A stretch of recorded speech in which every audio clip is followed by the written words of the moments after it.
வணக்கம், என் பேரு doctor SP Nisha. நான் ஒரு ஹோமியோபதி மருத்துவர். கடந்த 2006ல இருந்து நான் ஹோமியோபதி பிராக்டிஸ் பண்றேன். இன்னைக்கு நம்ம என்ன பார்க்க போறோம்னா வெளிமூலம். இந்த வெளிமூலம் எதனால வருது, இதை ஹோமியோபதியில எவ்வளவு நல்லா சரி பண்ண முடியும் அப்படின்ற அவேர்னஸ் வீடியோ தான் இது. ஒருத்தவங்களுக்கு இருக்கு அப்படின்றது எப்படி தெரிஞ்சுக்கணும்னா, நமக்கு ஆசன வாய் வெளியிலேயே பெரிய வீக்கோ மாதிரி இருக்கு, அதுல இருந்து திடீர்னு உங்களுக்கு அரிப்போ எரிச்சலோ, பாத்ரூம் போகும்போது ரத்தம் கலந்து உங்களுக்கு போகுது, அந்த ரத்தம் பாக்குறதுக்கு நம்ம பிளட் மாதிரி பியோர் ரெட் கலர்லயே இருக்கு அப்படின்னா இது வெளிமூலத்துக்கான ஒரு அறிகுறியா இருக்கு. இந்த வெளிமூலம் கண்டிப்பா ரத்தம் போனாலே உங்களுக்கு வெளிமூலமா அப்படின்னு பார்த்தா கிடையாது. ஏனல் ஃபிஷர்னு ஒரு கண்டிஷன் இருக்குது. ஆசன வாயில ஒரு பிளவு இருக்கும். அந்த மாதிரி இருந்தாலும் நமக்கு இந்த மாதிரி உங்களுக்கு ரத்தம் போகும். உங்களுக்கு வெளிமூலத்தை நம்ம எப்படி கண்டுபிடிக்கணும்னா, உங்களுக்கு அந்த மோஷன் போனதுக்கு அப்புறமே அந்த வீக்கம் ரொம்ப நாளா எனக்கு சரியாகவே இல்லை, ரொம்ப நாளா அந்த தசை பிடிப்பு மாதிரி இருக்கு, இதுல திடீர்னு வீங்கி உங்களுக்கு ரத்தம் மாதிரி போகுது, வெளியே இருந்துட்டே தான் இருக்கு அப்படின்னா இது வெளிமூலமா நம்ம கண்டுபிடிக்கலாம். யார் யாருக்கெல்லாம் இந்த மாதிரி இந்த வெளிமூலம் ரொம்ப ஜாஸ்தி வரும் அப்படின்னு பார்த்தோம்னா, யார் யாருக்கெல்லாம் ரொம்ப மலச்சிக்கல் இருந்துட்டே இருக்கும். எனக்கு ரொம்ப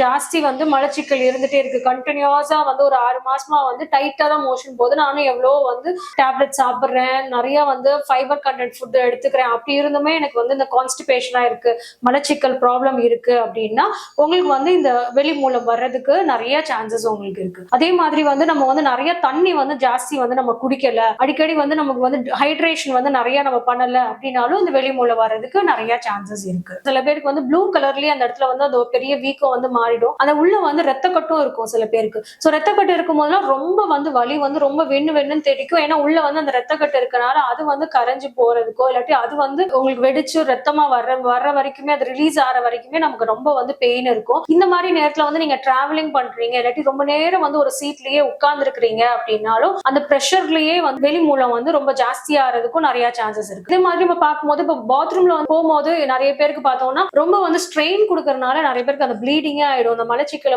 ரொம்ப ஸ்ட்ரெயின் பண்ணி போவாங்க. ஸோ அந்த மாதிரி நம்ம ஸ்ட்ரெயின் பண்ணி போகக்கூடாது.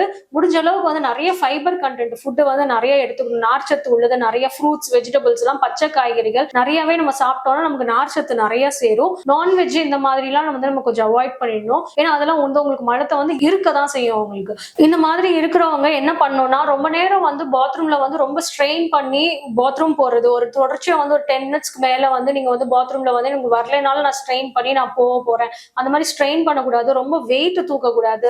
ரொம்ப மலச்சிக்கல் ஆகாம பாத்துக்கணும் நீங்க. அதே மாதிரி நிறைய தண்ணி குடிக்கணும். இதுக்கு நிறைய பேர் ஆயின்மெண்ட் யூஸ் பண்ணுவாங்க, எக்ஸ்டர்னலா ஆயின்மெண்ட் யூஸ் பண்ணுவாங்க அந்த ரத்த கட்டுக்கோ அந்த வீக்கத்துக்கோ. ஸோ யூஸ்வலா அது கொஞ்சம் சூதிங்கா இருக்கிற மாதிரி இருக்கும். ஆனா அது பெர்மனண்டா நம்மளால அதுல வெளியே வர முடியாது. ஏன்னா ஒவ்வொரு தடவையும் நம்ம மோஷன் போகும்போது அதுல இரிட்டேட் ஆறதுனால திருப்பி இந்த மாதிரி ஃபார்ம் ஆயிட்டே இருக்கும். அதே மாதிரி நிறைய பேர் சர்ஜரி பண்ணுவாங்க. சர்ஜரியுமே நிறைய பேருக்கு இது பெர்மனன்ட் சொல்யூஷன் இருக்கிறது இல்ல, திருப்பி வர்றதுக்கு நிறைய சான்சஸ் இருக்கு. ஆனா இதுக்கு பதிலா நீங்க ஹோமியோபதி ஒரு ஆல்டர்னேட்டிவா நீங்க சூஸ் பண்ணீங்கன்னா, இதை நார்மலாவே இந்த ஆயின்மெண்ட்ஸ் இல்லாம சர்ஜரி இல்லாம இனிஷியல் ஸ்டேஜ் ஒரு 6 மந்த்ஸ் எனக்கு ஒரு 6 மந்த்ஸ் தான் ஆகுது அப்படின்னா ரொம்ப சீக்கிரமா சரி பண்ணிடலாம். ரொம்ப காலமா நான் சர்ஜரியை நான் பண்ணக்கூடாதுன்ற ஒரு கட்டாயத்துல நான் தள்ளி போட்டுட்டே இருக்கேன். ரொம்ப தீவிரமா உங்களுக்கு இந்த ப்ராப்ளம்ஸ் எல்லாம் இருக்கு அப்படின்னா தான் உங்களுக்கு இதுல ஹோமியோபதியில இருக்க வலி வீக்கத்தெல்லாம் கம்மி பண்ணி உங்களுக்கு நார்மலா இந்த பைல்ஸோட மேனேஜ் பண்ற அளவுக்கு நம்ம தொந்தரவுகளை கம்மி பண்ணி கொண்டு வந்துடலாம். ஆனா கம்ப்ளீட்டா சரி பண்ண முடியாது. ஏன்னா ரொம்ப வருஷமா உங்களுக்கு ப்ராப்ளம் இருக்குது இதனால அப்படின்னா நம்ம அந்த அளவுக்கு பண்ண முடியாது. ஆனா மினிமைஸ் பண்ணி கொண்டு வந்துடலாம். இதுல மேனேஜ் பண்ண முடியும்ன்ற அளவுக்கு நம்ம கொண்டு வந்துடலாம். Homeopathy medicines